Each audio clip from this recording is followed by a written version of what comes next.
እናወራለን። ፌዴራሊዝሙን አልስማማም። ይሄ የኢትዮጵያን ካርታ አልስማማም። አሁን ያለው ስለማልስማማ በዛ ላይ እናንተ ማውራት አንችልም። በዛ ላይ በምናወራው ማውራት እንችላለን። አንደኛ ጥሩ መተልኛል። ቆይ አንተን አትበልልኝ። ወደ ኮንክሉሲቭ አንሆን። ጊዜ ሰጥቼ ስለሆነ እያወራ ያለው ኮንክሉሲቭ አንሆን። አንተ በፌዴራሊዝሙ አትስማማም። አንደኛ ፌዴራሊዝሙ ሲመሰረት ሲጠነሰስ ሲቦካ ሲወጠወጥ የለውበትም። በሪፕሬዘንቴሽን ደረጃ እንደ አማራ ህዝብ የአማራን ኢንትረስት በአማራ ስም የተቀመጡ ሊኖሩ ይችላሉ እንጂ የአማራን ኢንትረስት ታሪኩን አመሳክረው ድርሻውን አመሳክረው የሚገባውን አመሳክረው እዛ ጋር የቆሙለት ሰዎች በሌሉበት በስም ለኔ ዝም ብሎ የአማራ ተብሎ ተቀምጦ የተሰየመበት የተወሰነበት ፌዴራሊዝም ነው። አልቀበለውም፣ አይዋጥልኝም ነው የምትለው። ያንተ ትግል ይሄን ያካተተ ይሄ አቋምህን ቀጥ አድርጎ የሚያሳይ ነው። እዛው እኔ አቋም ደግሞ በሚገርም ሁኔታ እናንተ እንደምታስበው የኦሮሞ ትግል ውስጥ አሁን የተደረገው ድንበርና ፖዚሽኑ በቃ ተመችቶኛል ብሎ የሚቀበል ፌዴራሊዝሙን የሚቀበል የሚመስል ከሆነ አይ ቲንክ ፖለቲካውን የምታውቅ ይመስለኛል። አይደለም ብዙ ይሄ በጣም ያንሳል የሚልም አለ።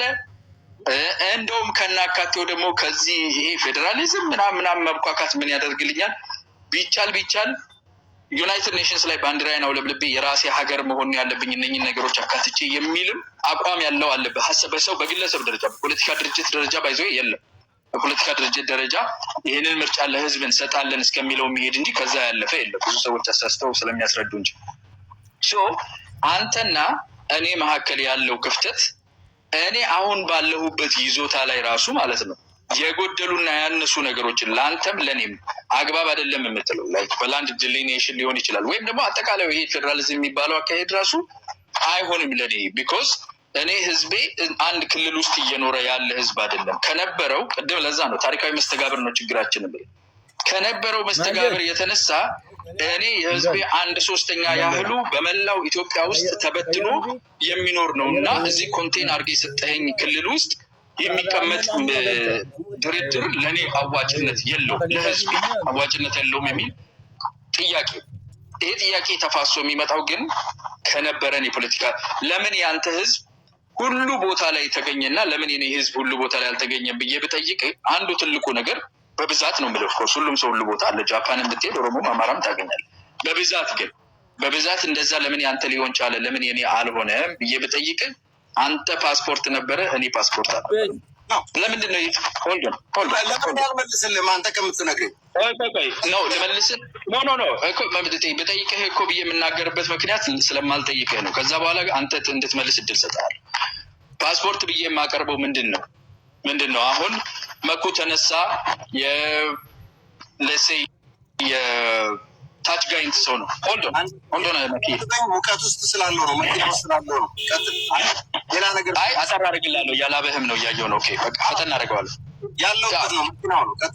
ቁልፍ ነገር ስለሆነች ግን ልንገርህ መስተጋብራችንን አፌክት ያደረገው በብዛት የአማርኛ ቋንቋ ተናጋሪ የሆነ በተለይ በልምድና በኑሮ ውስጥ ሳይሆን በናቹራል ካልቸራሊ የአማርኛ ቋንቋና ካልቸር ውስጥ ያሉ ሰዎች which is ፖለቲካሊ አምሃራ የሚባለው ማለት ነው በስፋት ሌሎች ህዝቦች ውስጥ ሌሎች አካባቢዎች በደቡብም ውስጥ የተለያዩ ቦታዎች እንዲኖር እንደዚህ እንዲሰራጭ የሆነበት ሌሎች ግን እንደዛ ያልሆኑበት ምክንያቱ የአማርኛ ቋንቋን ነው። ፓስፖርት ምልህ አንተ ሆልዶን አንተ እኔ እኮ የኖርኩበት እኮ ነው። እኔ ባሌ የሚባል አካባቢ ነው የተወለድኩት። ባሌ ሮቤ ነው የተወለድኩት።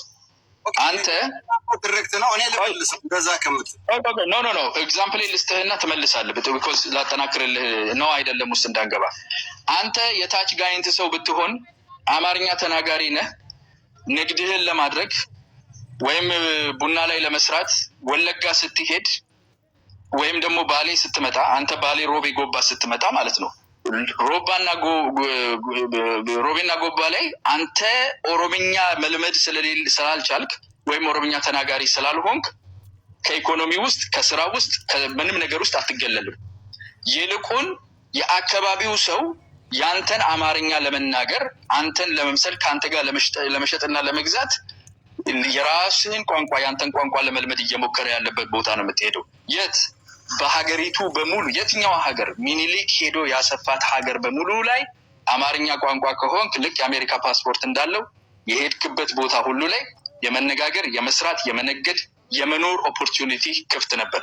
ኦሮምኛ ብቻ የሚናገር ሰው ግን ከዛችሁ ኦሮምኛ ከሚናገረው ሰርክሉ ውስጥ ወደ ከተማ ወደ እርበኑ እንኳን መሄድ አይችልም። ቢኮዝ እዛ አካባቢ ላይ አማርኛ የማይናገር ከሆነ ከፍተኛ ጫና አለበት። ኦፖርቹኒቲው ሪዲዩስድ ነው። የገጠር ነዋሪ ለሆኖ እንዲቀጥል የተደረገ ይሄ ነው መስተጋብራችን።